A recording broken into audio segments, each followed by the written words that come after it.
Good morning viewers, myself doctor Premita Sunny. आज हम B Ed first year के childhood and growing up paper के अंतर्गत व्यक्तित्व मापन की अन्य प्रक्षेपण विधियां, जितने भी प्रोजेक्टिव मेथड है, आज हम उसकी स्टडी करेंगे। और इस प्रोजेक्टिव मेथड के अंतर्गत जो है अन्य कई विधियां हैं जिनका प्रयोग व्यक्ति के व्यक्तित्व के गुण या विशेषताओं को मापन करने के लिए किया जाता है। तो उन सभी विधियों को मैं इस जो भी तालिका है उसमें उसके द्वारा स्पष्ट करूंगी। तो इस प्रोजेक्टिव मेथड में सबसे पहले जो आती है वह विधि है वर्णन गति विधि। नेक्स्ट जो मेथड इसके अंतर्गत आता है वह आता है स्वतंत्र संपर्क विधि। स्वतंत्र संपर्क विधि। थर्ड जो इसके अंतर्गत मेथड आता है वह है मनोविश्लेषण विधि।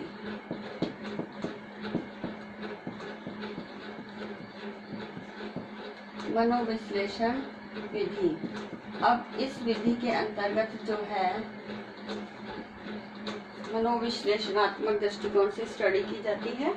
और नेक्स्ट विधि है इसके अंतर्गत हमारी शारीरिक परीक्षण विधि।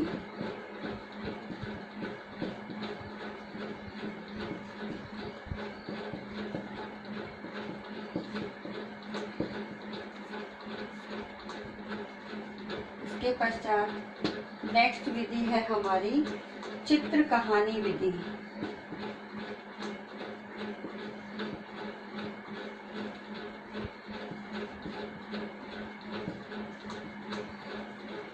और एट द लास्ट इसकी जो अन्य विधियों में आती है हमारी मौखिक परीक्षण विधि।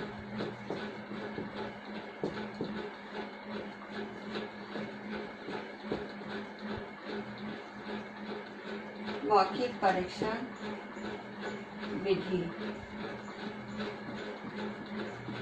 तो इस प्रकार से ये सारी हमारी जो अन्य प्रोजेक्टिव मेथड है जिनका उपयोग हम व्यक्तित्व मापन के लिए करते हैं। अब इसमें सबसे पहले आती है वर्णन विधि। इस वर्णन विधि में हम जो व्यक्ति है उस व्यक्ति के ढंग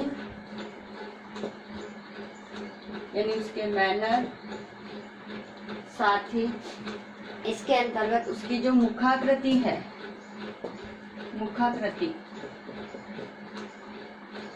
उसकी जो प्रतिभाव है यानी फेस के जो एक्सप्रेशंस होते हैं, हमारे हाव भाव आदि के आधार पर इसमें क्या है अध्ययन किया जाता है।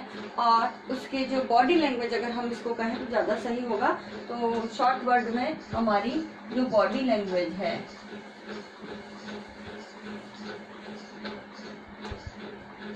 इस बॉडी लैंग्वेज के आधार पर हम उसके व्यक्तित्व का वर्णन करते हैं। और जो वो व्यवहार में अपने समस्त जो प्रतिक्रियाएं प्रदर्शित करता है, और इस बॉडी लैंग्वेज के साथ साथ उसकी जो मानसिक विचार और प्रतिक्रियाएं हैं ये भी इसमें इंक्लूड होती है। मानसिक विचार एवं जो प्रतिक्रियाएं हैं या जो व्यवहार है जो वो अपने व्यवहार में जो हमें परिलक्षित करता है, दिखाता है, और साथ में उसकी जो बॉडी लैंग्वेज, इन दोनों के कॉम्बिनेशन के आधार पर उसके व्यक्तित्व के जो वर्णन है वो किया जाता है।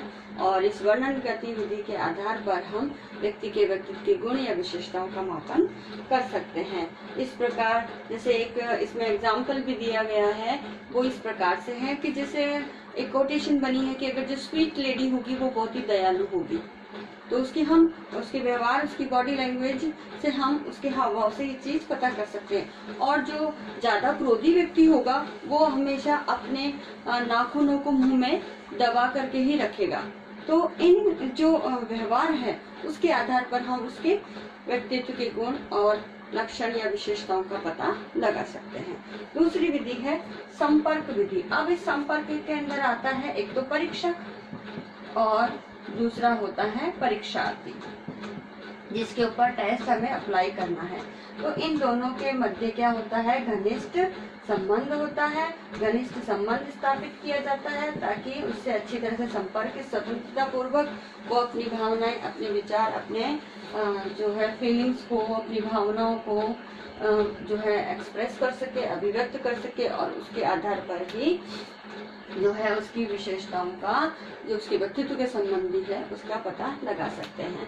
इस मनोविश्लेषणात्मक विधि में जो अचेतन मन है, उस अचेतन मन के अध्ययन के आधार पर हम व्यक्ति के व्यक्तित्व के गुण और विशेषताओं का पता लगा सकते हैं। अब नेक्स्ट आता है हमारी शारीरिक परीक्षण विधि। तो शारीरिक परीक्षण विधि में हम जो हमारे शरीर के अंग हैं, अब शरीर के अंग जैसे हमारे हैं हृदय हो गया, श्वास, मस्तिष्क आदि को उपकरणों के माध्यम से क्या करें, हम उपकरणों के द्वारा उनका परीक्षण करें और उसके माध्यम से हम क्या करें, व्यक्ति के व्यक्तित्व के गुण और विशेषताओं का पता लगा सकते हैं। अब नेक्स्ट जो हमारी विधि आती है वो है चित्र कहानी विधि। अब इस चित्र कहानी विधि में 20 चित्रों की सहायता से हम इसमें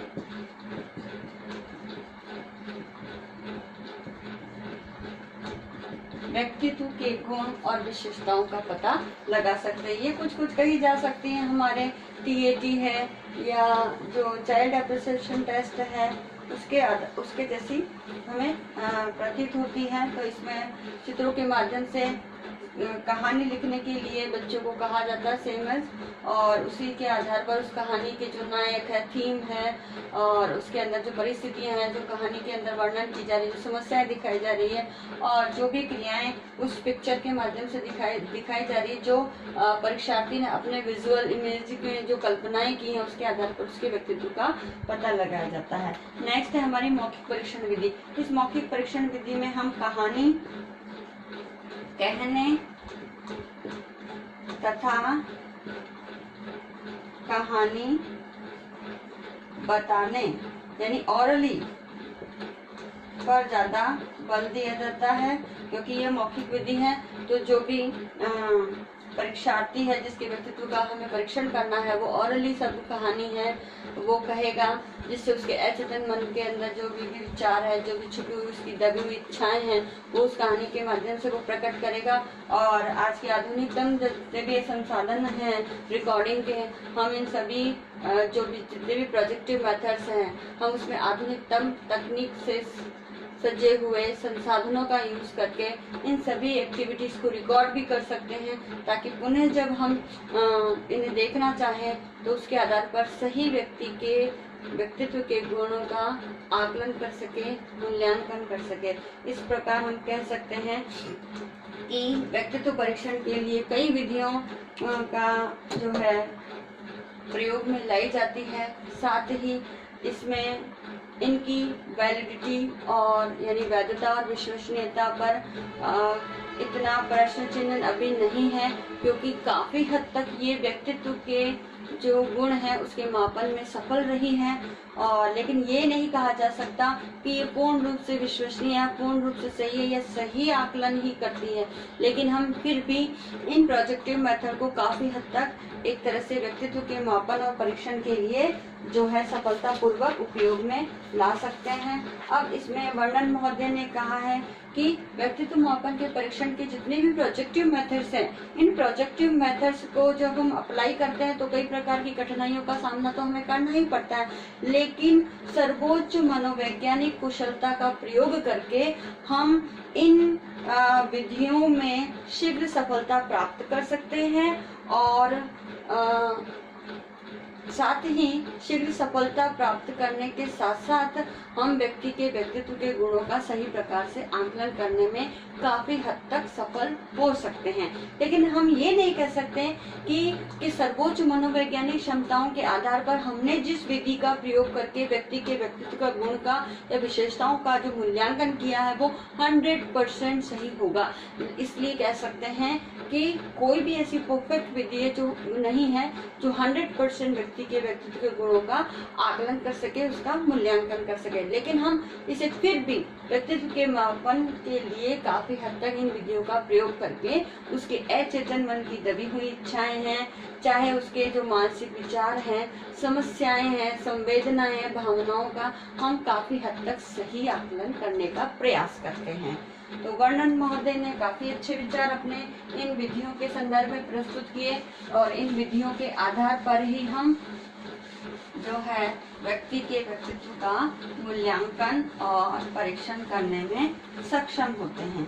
लेकिन विश्वसनीयता और वैधता के संदर्भ में अनेकों विचार हैं। कुछ विद्वान तो इन जो प्रोजेक्टिव मेथड्स है इनके उपयोग को लेकर के काफी सफलतापूर्वक अपनी स्टडी भी करते हैं, लेकिन फिर भी 100% उन जो परीक्षक हैं उनकी जो विधियां जो प्रयोग में लाई गई हैं वो 100% सफल हो ऐसा हम नहीं कह सकते। लेकिन फिर भी व्यक्तित्व के मापन में इन विधियों ने अपना काफी योगदान दिया है।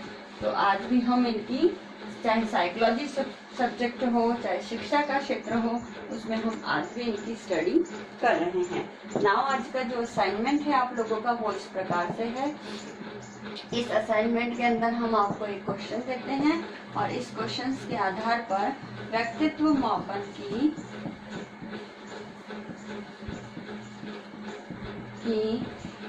अन्य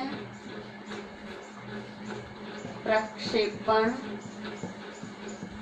विधियों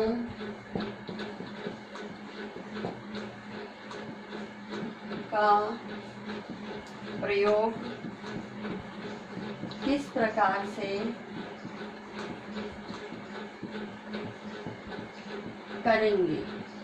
तो ये सारी जो विधियां हैं उनका उपयोग हम किस प्रकार से करेंगे, आपको उनके बारे में स्टडी करनी, जो इस वीडियो के अंदर स्टडी की है उसके आधार पर आपको इसका आंसर लिखना है। साथ ही इस कोरोना महामारी के दौर में आप अपने घर में रहिए, सुरक्षित रहिए, जहाँ तक हो सके घर से बाहर नहीं निकलिए और आवश्यक हो तो ही घर से बाहर निकलना है और राज्य सरकार के द्वारा जारी गाइडलाइन का पालन कीजिए। आई होप ये वीडियो आपके लिए यूजफुल होगा। So thank you.